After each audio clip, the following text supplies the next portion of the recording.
नमस्कार प्रिय बंधुओं, आप सभी का हमारे YouTube चैनल में बहुत बहुत स्वागत है।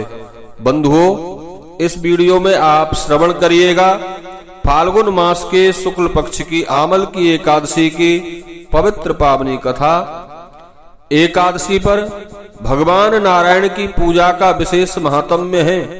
इस दिन व्रती को प्रातः स्नान आदि से निवृत्त होकर भगवान नारायण की प्रतिमा के सम्मुख हाथ में थोड़ा सा जल लेकर यह संकल्प करना चाहिए कि हे प्रभु, आज एकादशी के दिन आपकी प्रसन्नता के लिए, आपकी कृपा प्राप्त करने के लिए मैं अपना नाम और गोत्र का उच्चारण करते हुए अमुक नाम और अमुक गोत्र में जन्मा हुआ आपके चरणों का दास यह आपके सामने व्रत का संकल्प लेता है।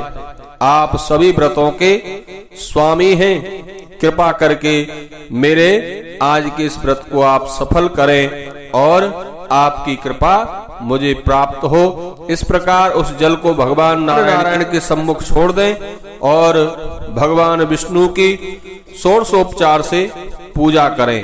आमल की एकादशी में बंधुओं, आमले के पेड़ के नीचे भगवान विष्णु के रूप परशुराम भगवान की पूजा करने का विधान है। आमले के पेड़ के नीचे उनकी पूजा अर्चना करने के उपरांत हमें आमल की एकादशी की यह कथा अवश्य श्रवण करनी चाहिए। तो चलिए प्रारंभ करते हैं। बोलिए एकादशी महारानी की जय, विष्णु भगवान की जय। बंधुओं, सूत जी ने सौनकादि 88,000 ऋषियों से कहा, हे प्रिय ऋषियों, एक बार राजा मानधाता ने कुलगुरु वशिष्ठ जी से प्रश्न किया।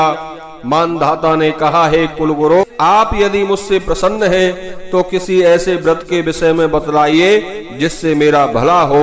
वशिष्ठ जी ने उत्तर में कहा, राजन, फाल्गुन महीने के शुक्ल पक्ष की एकादशी का व्रत अत्यंत उत्तम है, जो मोक्ष प्रदान कर मनुष्य का कल्याण करता है। इस व्रत को आमल की एकादशी का व्रत कहते हैं। इसे करने से सब पापों का नाश हो जाता है।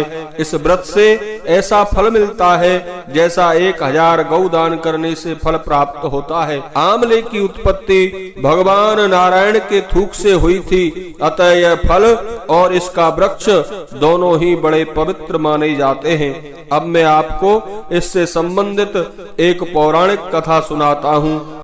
ध्यान पूर्वक सुनिए। एक नगर था, उस नगर का नाम था वैदिक। उस नगर में ब्राह्मण, क्षत्रिय, वैश्य और शूद्र जातियों के सभी लोग आपस में प्रेम और आनंद के साथ रहते थे। जैसा कि उस नगर का नाम था वैदिक, उस नगर में वेद ध्वनियां गूंजती थीं। उस नगर में ना तो कोई पापी था, ना कोई दुराचारी था, ना कोई नास्तिक था।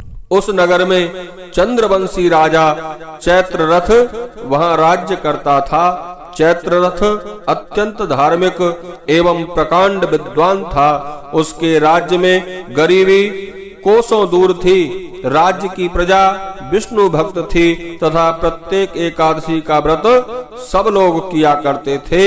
एक बार फाल्गुन महीने के शुक्ल पक्ष की आमल की एकादशी के दिन राजा एवं प्रजा के बच्चे और समस्त वृद्ध नर नारियों ने इस एकादशी का व्रत किया।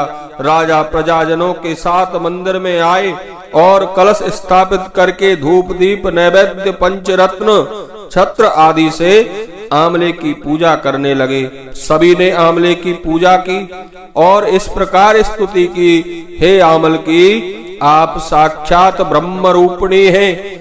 आपका जन्म देवादिदेव भगवान विष्णु के थूक से हुआ है और आप सभी पापों का नाश कर देती हैं।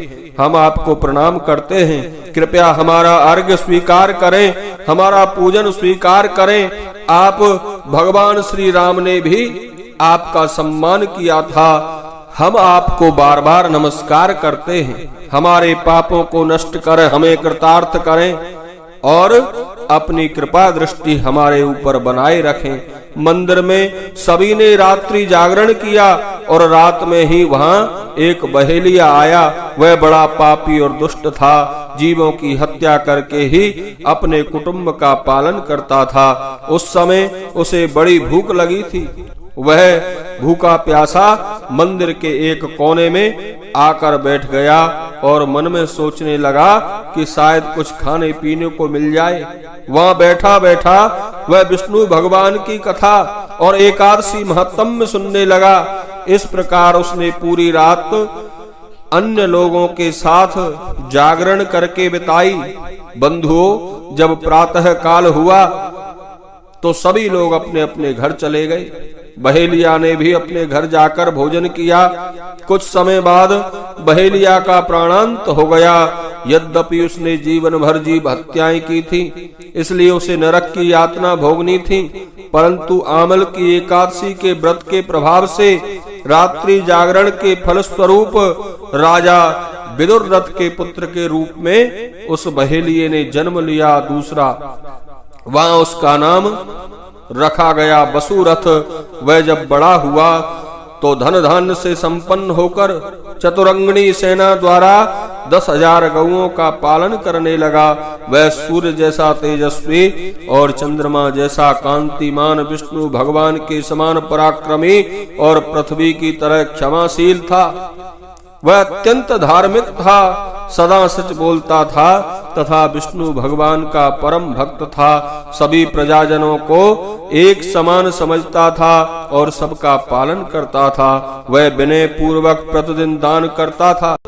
एक दिन वसुरथ शिकार खेलने के लिए जंगल में गया और वहां वह दिशाभ्रम होकर रास्ता भूल गया और भटकता हुआ एक वृक्ष के नीचे जाकर सो गया। उसी समय वहां पहाड़ी डाकू आए। डाकुओं ने राजा को अकेला सोता हुआ देखा तो वे मारो मारो कहते हुए उसकी ओर दौड़े। वे कहने लगे, इस दुराचारी राजा ने हमारे माँ बाप, बेटे पोतों एवं अन्य संबंधियों को मारा है और हमें देश से निकाल दिया है। अब हमें चाहिए कि इसे मारकर अपने अपमान का बदला चुका लें।